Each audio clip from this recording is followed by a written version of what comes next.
Om Swastiastu. Assalamualaikum warahmatullahi wabarakatuh. Shalom, namo buddhaya, salam sejahtera bagi kita semua. Di sini saya akan melaporkan hasil identifikasi bakteri yang telah dilakukan dari praktikum 1 hingga praktikum 4, mata kuliah bakteriologi dan mikologi veteriner. Sebelumnya, izinkan saya memperkenalkan diri. Saya Berlian Grace dengan NIM 25095111004.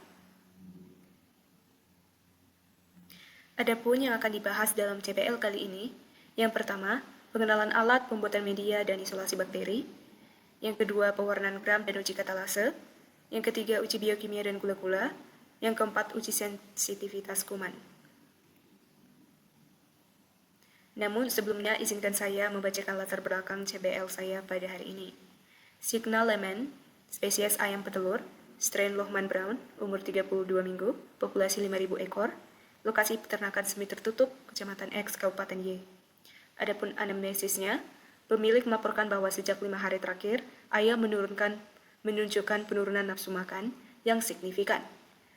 Produksi telur turun drastis, dan morbiditas diperkirakan mencapai 15%, mortalitas 2%, yakni 100 ekor mati dalam 3 hari terakhir. Pemilik juga menyebutkan adanya bunyi ngorok pada malam hari, serta kondisi liter yang basah akibat kebocoran instalasi minum. Kemudian, setelah dilakukan pemeriksaan fisik klinis, adapun inspeksi umum yang ditemukan, ayam tampak lesu, berdiri dengan kepala menyusup ke dalam sayap, dan sebagian ayam menunjukkan posisi berdiri dengan sayap terkulai. Kemudian sistem pernapasan terdapat dyspnea, sistem pencernaan, sirkumkanalnya terlihat basah dan kotor oleh feses yang berwarna putih kehijauan hingga kekuningan. Kemudian mukosa dan kepalanya terdapat piel dan jengger yang tampak pucat. Suhu tubuhnya demam sekitar 42,8 derajat Celcius. Nah, kita lanjut ke praktikum 1. Pada praktikum 1, kami melakukan 3 tahapan. Tahapan yang pertama adalah pengenalan alat-alat laboratorium, mulai dari autoclave, mikroskop, inkubator, lemari pendingin, magnetic stirrer, Bunsen, OC bulat, cawan Petri, OC noodle, dan cotton swab. Nah, dilanjut dengan pembuatan media. Di sini kami membuat 3 media.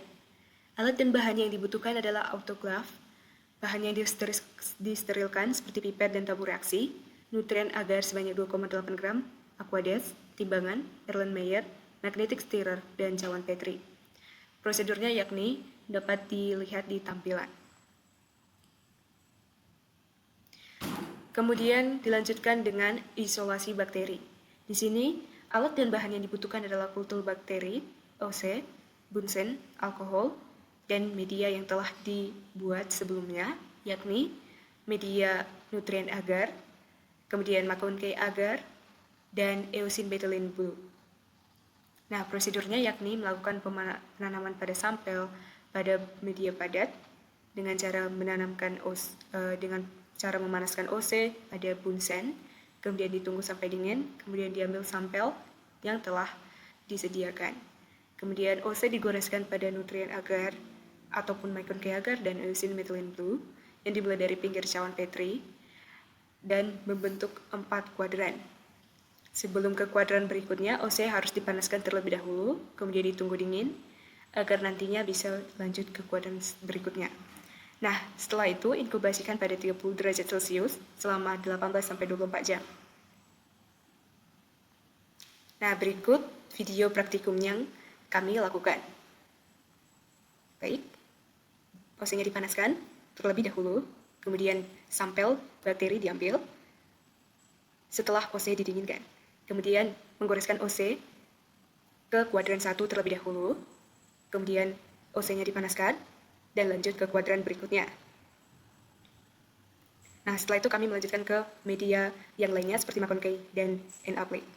Nah, hasil yang kami dapat dari natrium agar adalah seperti gambar berikut. Pada hasil pengamatan, bakteri yang tumbuh di natrium agar menunjukkan berbagai bentuk koloni, seperti bulat, berwarna putih, atau krem. Kemudian pada eosin betaline blue, terdapat perbedaan warna koloni yang menandakan adanya perbedaan kemampuan fermentasi antara bakteri. Kemudian pada McConkey agar, adanya variasi warna koloni yang membantu dalam identifikasi awal bakteri. Nah, baik. Adapun pembahasan dan kesimpulannya yaitu Secara singkat, media nutrien agar merupakan media umum non-selektif, artinya hampir semua jenis bakteri dapat tumbuh di media ini. Nah, pada pengamatan ini, bentuk koloni bulat, berwarna putih, atau krem. Sedangkan Meconium agar merupakan media selektif. Media ini digunakan untuk menumbuhkan bakteri gram negatif dan membedakan bakteri yang dapat memfermentasi laktosa dan yang tidak. Nah, pada praktikum ini, terlihat adanya perbedaan warna koloni yang menandakan adanya perbedaan kemampuan fermentasi.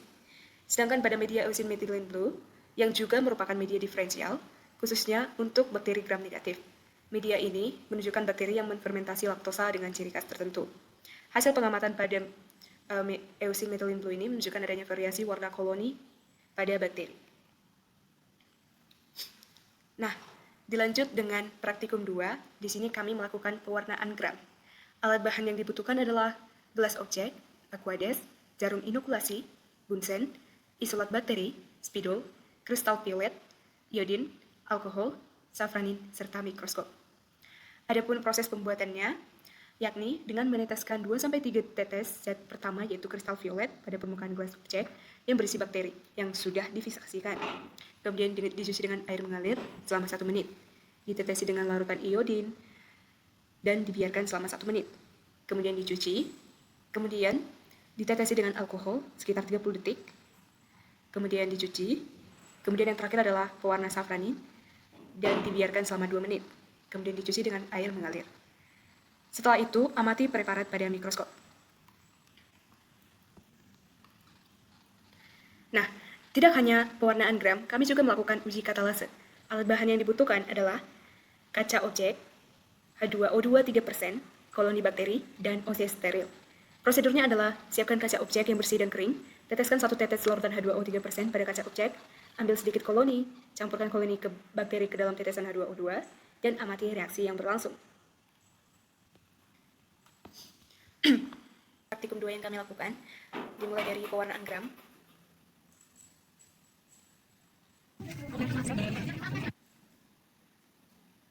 Baik, ini adalah pewarnaan mulai dari kristal violet yang ditetesi, kemudian ditunggu 1 menit, kemudian dicuci.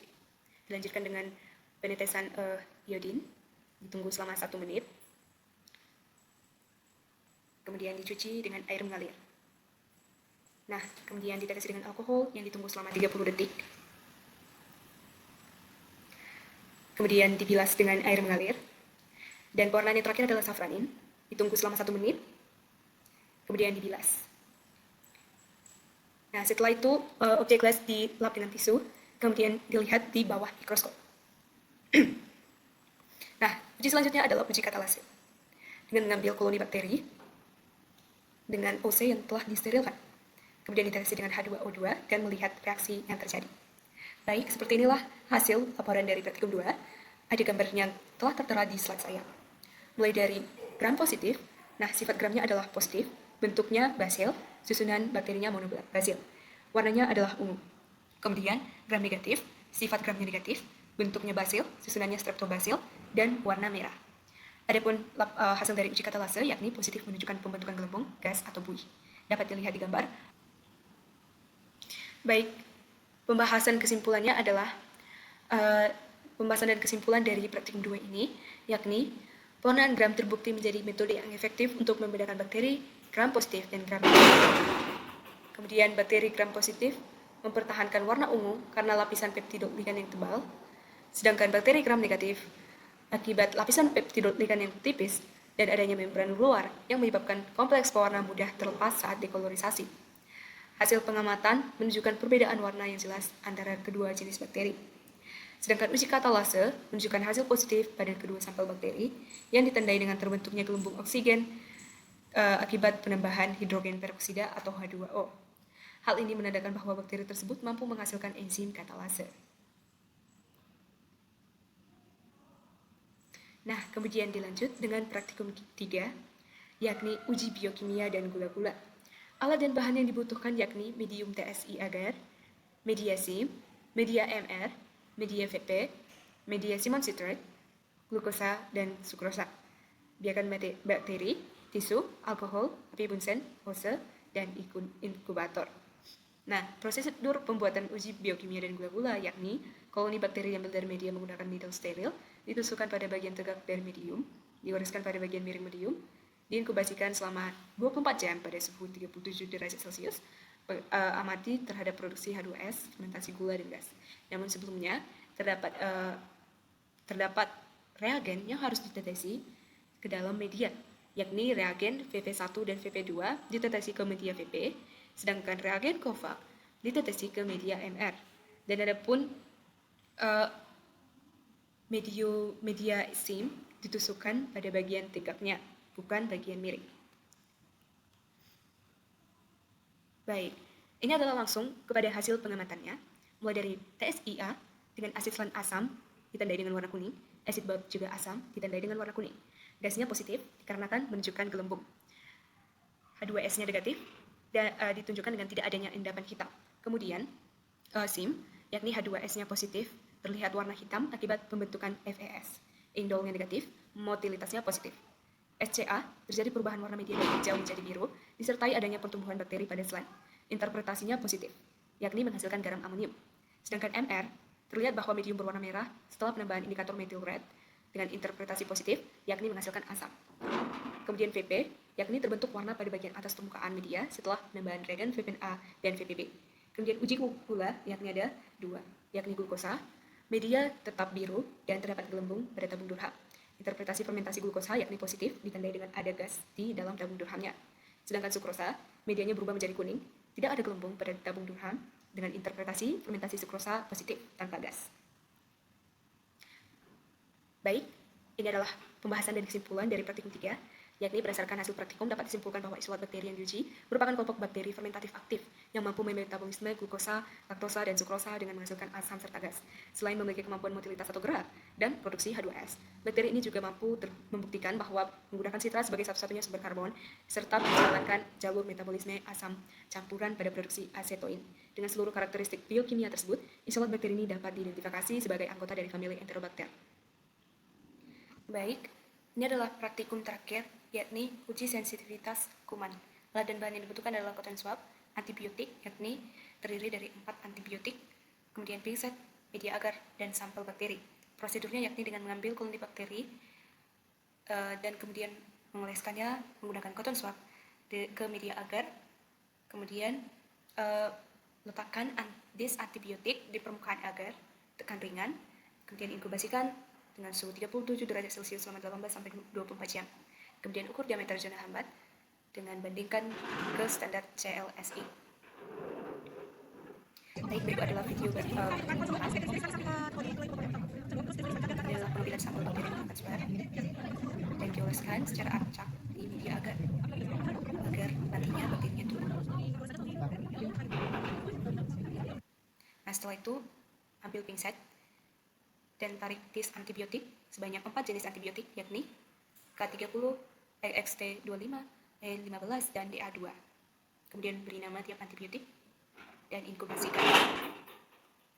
Nah, hasilnya menunjukkan bahwa antibiotik K30 atau kanamisin dengan ukuran yang ukur yakni 23 mm dengan kriteria sensitif. Sedangkan antibiotik SXT25 atau sulfamethoxazole trimetopin yakni ukurannya 0 mm dengan kriteria resisten. Antibiotik E15 atau entromisin ukuran 0 mm kriterianya resisten. Dan yang terakhir adalah antibiotik DA2 atau clindamycin ukurannya 0 mm kriterianya resisten. Ini adalah gambarnya.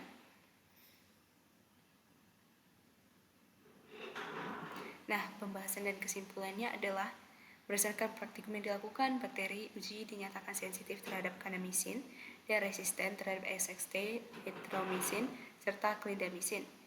Hasilnya menunjukkan bahwa kanamisin adalah salah satunya antibiotik yang efektif menghambat pertumbuhan bakteri dalam pengujian ini. Sementara hasil 0 mm pada 3 antibiotik lainnya mengidentifikasi bahwa adanya mekanisme resistensi yang kuat atau potensi multidrug resisten pada isolat bakteri tersebut. Baiklah, sekian laporan saya mulai dari praktikum 1 hingga praktikum 4. Berikut adalah sumber yang saya terangkan. Mungkin banyak kesalahan yang saya ucapkan maupun perbuatan yang saya lakukan, mohon maaf. Dan Semoga nantinya video laporan CBL yang saya upload ke YouTube nantinya bermanfaat.